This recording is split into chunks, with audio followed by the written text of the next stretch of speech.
I literally didn't live a life of intention until I was about 27 years old, 26, 27 years old. And it's a little embarrassing to say it now, but it was, maybe I shouldn't be embarrassed of it, whatever. But it was because of the catalyst for it. Ultimately, the catalyst for it was basically being sick of being a nihilist. I never identified as a nihilist, but basically I just thought life was pointless and wasn't fun to think and feel that way. And doing Jordan Peterson's self-authoring program was very helpful because it made me realize that I had just, ever since I was a kid, like this had happened, something happened, then I reacted, something else happened, and I reacted, boom, boom, boom, all the way until I was about 27 years old. Hadn't lived a life of intention, haven't figured out what I believe in, in a good way. Like I said, I ended up at a point of nihilism, but that sucked. And it's no way to live, and it doesn't make sense. Obviously, there is an intention that set existence in motion, and aligning yourself with that intention broadly is what you're supposed to do.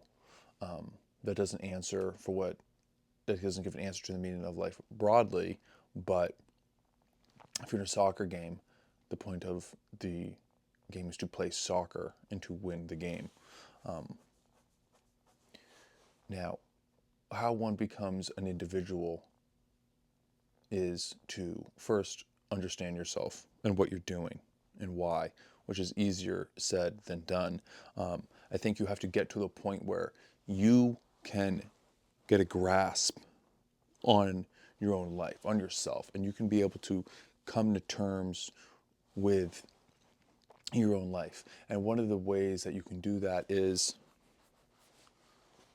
to read the books of wise men and to listen to people that have gone before you, and think about the big things, like death. Spend time thinking about death and remember, not to ruminate on it in a grim manner, but to just remember that this is finite. This experience is finite. You have about 80 years and you have to make the best of it. And the onus is on you is to figure out how to spend that time. I'm 34 now, and I went through a period of a lot of difficulty in terms of trying to figure that out, in a like a spiritual, metaphysical sense, but also very much in a practical sense of like, how do I want to spend my time? What does good life look like?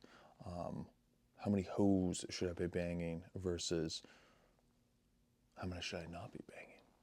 That type of thing. That's the type of stuff that interests a younger man, or perhaps a younger and more immature man. I am concerned with other things at this point. I'm a married man, and I want to have children, and I plan on taking care of them, and that is more important to me than the things that concerned me when I was a young man. So I believe if you have not experienced a ritual into manhood, then you should make one for yourself and essentially do it to yourself. I did that. I realized, I was weak and I needed to face my fears. And I, I did that in many different ways. I I went and slept outside on the streets of Boston and acted like a homeless person for multiple nights. I did, I think, once one night, and then another time, 2 nights. I literally got to the point where I was asked people for money and for food, just kind of to, I wanted to experience what it was like to be homeless. Realized I had this fear, a rather irrational fear of just ending up destitute and homeless, and I chose to face my fear by going and experiencing it, and it really pretty much completely removed that fear afterwards. I realized I was weak. I did a boxing match. I got strong.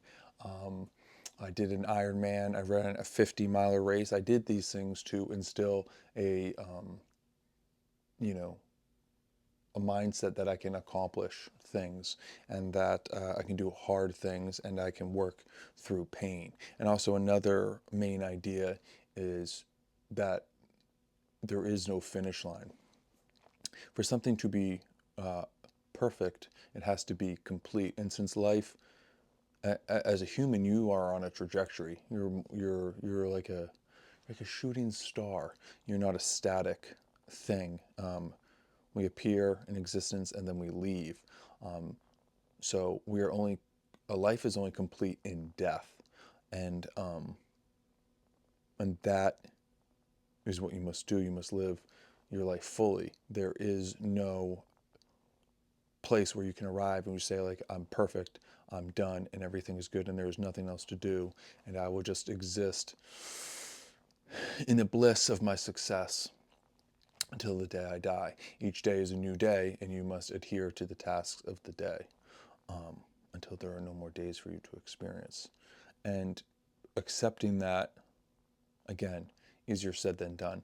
But those are some of the things that I have done where I can finally feel like I'm my own person and I have my own perspective and I'm an individual and I actually mean what I say when I say things.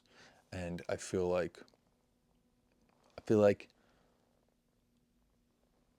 like I said, it's not a static thing. It's like I am now on the right path and have a little bit more of an understanding of what I'm doing. And again, or maybe not again, I didn't say in this video, but I've talked about it before, is that a lot of that has to do with giving up my need to understand and walking by faith.